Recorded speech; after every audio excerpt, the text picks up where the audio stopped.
And so, we have this iman in the akhirah. And what happens is this iman, it grounds us, because once you understand that reality, that subhanallah, this world is not all there is. There is something much bigger. There's something much vaster. For people who live in an isolated world, who think that this is all there is, this material existence, right? When they see injustice and they see corruption and they see people getting away with murder and genocide and all these things, they become disturbed. They become disturbed. They say, how can people get away with all these things? This is not fair and this is that. And they become disturbed. But people who have iman and they're spiritually educated, even when they see these things happening in front of them, their hope continues to live on. And Rasulullah sallallahu alaihi wasallam, he described to us, he said, if you see the end of time happening in front of your eyes, the sky is ripping open, the mountains are catching ablaze and turning to dust, the oceans are on fire, he said sallallahu alaihi wasallam, and you're planting a seed, finish planting it. Why? Because you have iman. Your hope is not in this world giving you back something.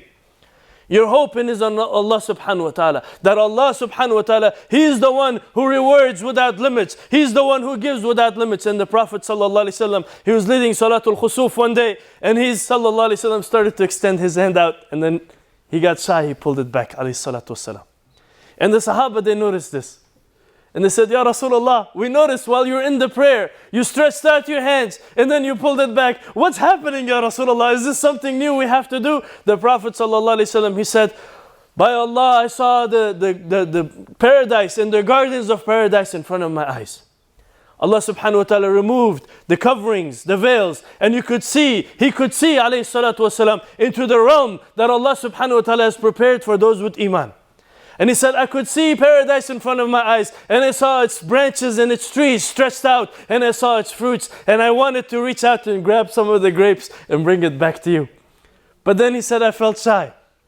Because had I done that and I brought it here, you would have eaten from it until the end of time. And this world is not designed for this. This world is designed for the test, for the ibtila, for the suffering, for the hardships, for the gratitude, for the beauty, for recognizing who's Allah, for the risala to happen, for the message to come, for the prophets to arrive, so that the light of Allah subhanahu wa ta'ala can become manifest. That's the purpose of this world. So that when Iblis, he's made his promise, he said, you will see most of them to be ungrateful to you. Allah subhanahu wa ta'ala says, my servant who are mukhlisin, who have yaqeen, who are people of sincerity, you will have no power over them, so that reality can manifest.